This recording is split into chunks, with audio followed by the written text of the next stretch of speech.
aí, povinho querido do meu estômago, digo, coração. Tudo bem com vocês? Espero que não, digo, espero que sim. Aqui quem fala é o V-Black, e hoje eu vos trago a 24ª parte da nossa teoria, ou fanfic, de Eu em Nanatsu. Mas antes de começar esse vídeo, irei dar um salve para as seguintes pessoas: Carvalho Ganch, Jonathan Souza Távora, Matheus Reis. Essas foram as pessoas, das quais pediram um salve no vídeo anterior. E eu queria lhes avisar de que a nova teoria do canal, que é a de Eu em Shumatsu, irá estrear amanhã, e o roteiro já está sendo produzido no exato momento em que você está ouvindo isso, já que pelos meus cálculos, eu estou vendo esse vídeo em uma live com vocês, enquanto que escrevo o roteiro de Shumatsu. Mas bom, como eu tô enrolando demais nesse comecinho, bora logo começar esse vídeo. O que teria acontecido, se eu fosse para o mundo de Nanatsu no Taizai? Episódio 24. A origem da Suprema Divindade. Nossa história continua, quando os pecados, a Sukuna, e as maldições. Vemos a cena da Suprema Divindade assumindo uma forma humana, e logo em seguida cumprimentando seus filhos. Assim que a divindade nos cumprimentou, o Meliodas começou a olhar fixamente para os balões da divindade, já que ela tinha enormes balões bem protuberantes.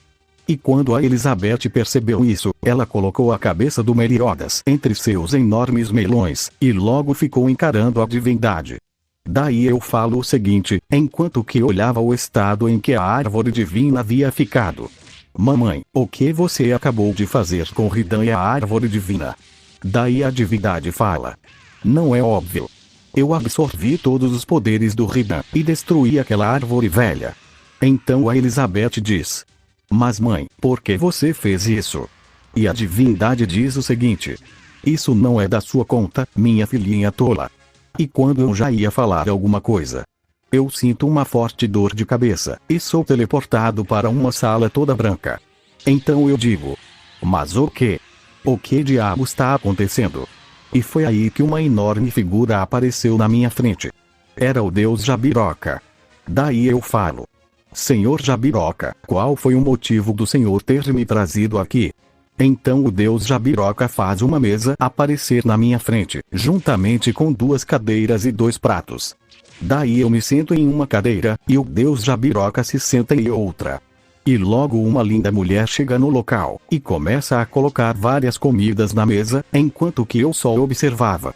E o deus Jabiroca diz o seguinte, enquanto que bebia uma taça de vinho. Eu te chamei aqui pois quero lhe contar uma história muito importante, que é sobre a origem da sua mãe. Então eu pergunto o seguinte ao deus Jabiroca. Antes de começar essa história, você poderia me dizer, quem é essa mulher que trouxe a comida? Daí o deus Jabiroca diz. Não se preocupe, ela é a minha cozinheira. Então eu pego um pedaço de bolo, e digo. Pois bem, comece a contar essa história, que agora eu tô interessado. E logo o deus Jabiroca começa a contar a história. Na época em que eu comecei o treinamento do Ridan, ele ainda era muito gentil com os seres humanos, e sempre procurava fazer o bem. Porém, em um dia muito estranho, uma entidade, da qual eu não conhecia, entrou dentro do Ridan, e fez ele ficar mais forte. E a princípio eu não liguei muito para o aumento repentino de poder mágico do Ridan, já que eu só saberia mais tarde o que era aquela entidade. E com o passar do tempo, o nível de poder mágico do Ridan subiu para 6 milhões. Mas nessa hora eu interrompo o deus Jabiroca dizendo. Um momento. Se eu não me engane, o máximo de poder mágico que o Ridan poderia ter, era de até 4 milhões. Mas o deus Jabiroca diz. Silêncio. Eu ainda não acabei a história. Daí eu fico calado escutando a história, enquanto que comia uma fatia de pizza que estava em cima da mesa. E o deus Jabiroca diz. Voltando à história. Ao atingir 6 milhões de poder mágico, a presença daquela entidade que havia entrado no Ridan foi ficando cada vez mais aparente, até o ponto de se manifestar no corpo dele. Por exemplo, quando o Ridan estava conversando comigo normalmente, a entidade tomava posse da boca dele, e falava algo que não devia. Quando ele andava tranquilamente, a entidade tomava posse do corpo dele, e o levava para lugares estranhos.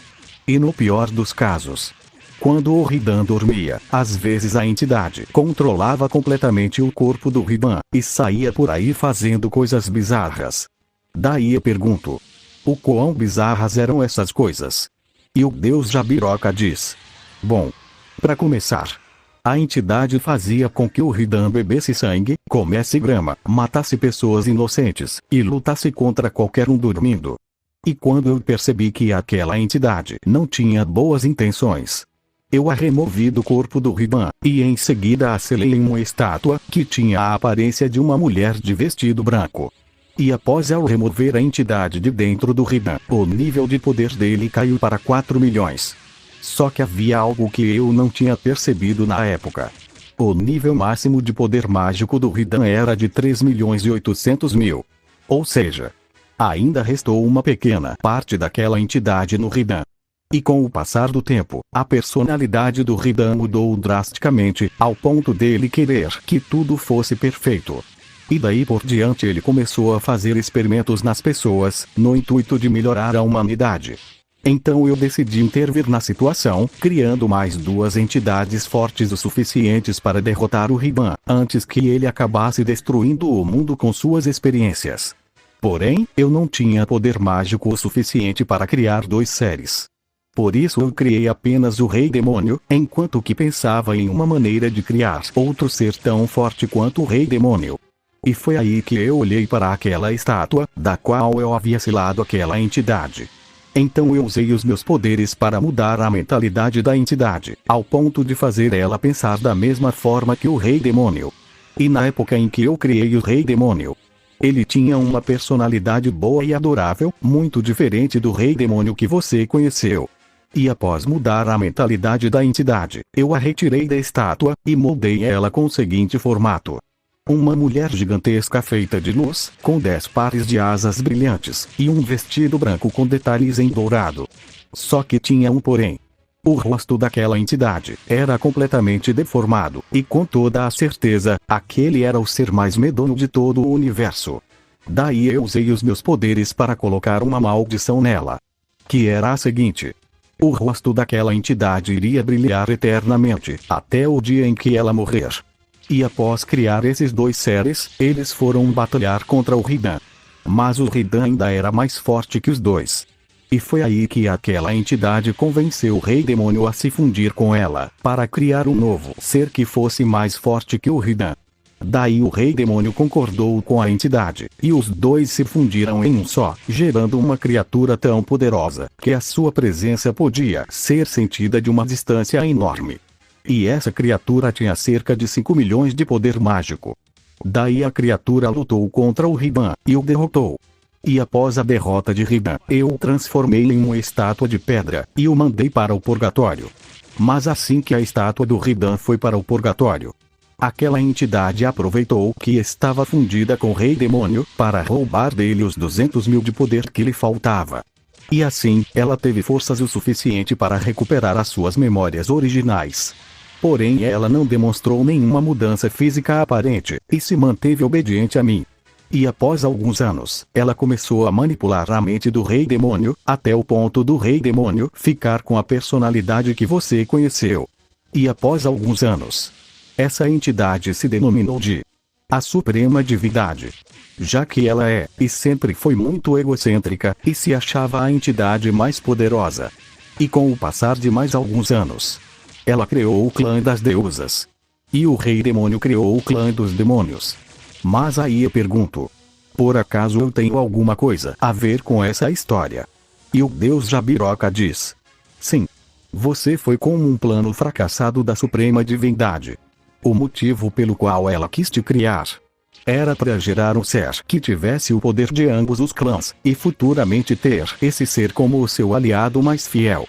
E um dia, dizimar todo o clã dos demônios, e derrotar o Rei Demônio, para que a divindade pudesse roubar os poderes do Rei Demônio para si, e pouco tempo depois, absorver você, para assim, ela se tornar a criatura mais poderosa de todo o universo.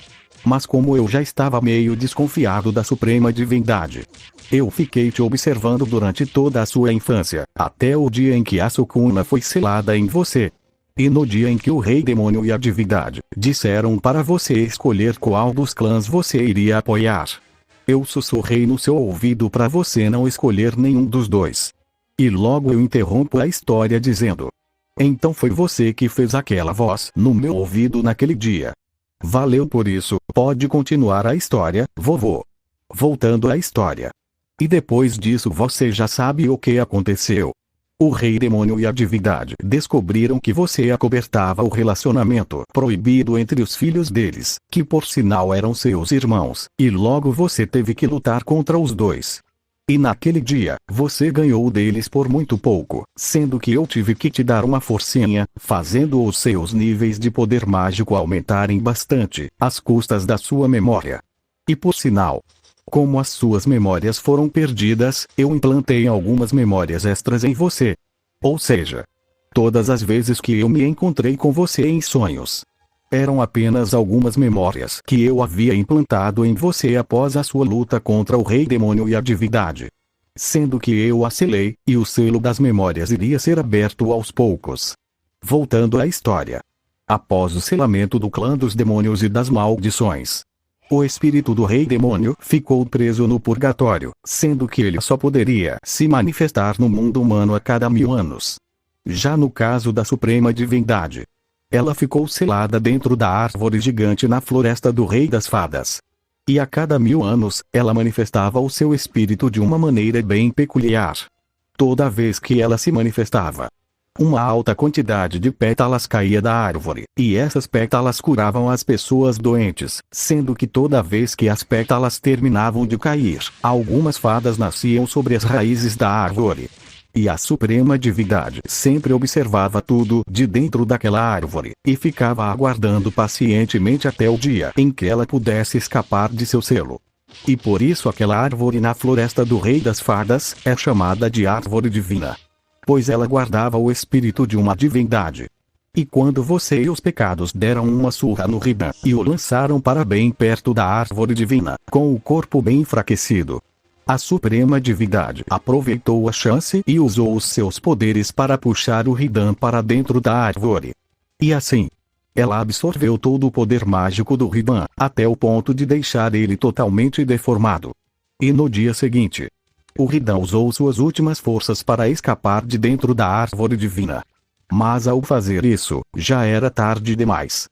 A Suprema Divindade havia acabado de absorver totalmente os poderes do Ridan. E como ela não precisava mais dele, ela o deixou sair de dentro da árvore. Mas quando ela viu que você e os pecados estavam ali perto dela, ela absorveu o corpo do Ridan, para ganhar uma forma mais humana, para assim poder conversar mais formalmente com você, e talvez conseguir te manipular. E essa foi a história que eu queria te contar. E assim que o deus Jabiroca terminou a história, aquela mulher cozinheira chega perto de mim e começa a colocar mais comida na mesa, enquanto que eu devorava várias coisas e dizia: manda mais comida aí, minha merendeira divina. Eu falava isso enquanto que enchia a boca com biscoitos. Daí o deus Jabiroca diz: muito bem. Agora você já pode voltar ao mundo real. Em 3, 2, 1. Peraí, deixa eu comer só mais um bolinho. Adeus. Daí eu volto para o mundo real, no exato momento em que a divindade começou a falar. Então eu digo o seguinte: sua maldita. Você vai pagar, por ter manipulado a mente do rei demônio, ter colocado o Ridan no mau caminho, e acima de tudo, por querer me meter nesse seu joguinho sujo de manipulações. Então a Suprema Divindade abre um sorriso e diz o seguinte, enquanto que apoiava o seu corpo no meu ombro esquerdo: querido, eu sempre gostei muito de você, e não faço ideia de quem ou o que te falou isso, mas tenha a certeza de que tudo o que te falaram não passa de lorota. E após falar isso, ela coloca a sua mão esquerda sobre o meu peitoral enquanto que perguntava: quem você ama mais? A sua mãe gostosa, ou aquela aberração que você chama de mulher? Daí eu olho para a Sukuna, e ela estava com uma cara meio triste. Então eu digo o seguinte, enquanto que passava a minha mão esquerda nas costas da divindade: mãe, você é gostosa mesmo. E eu quero te dizer apenas duas coisinhas.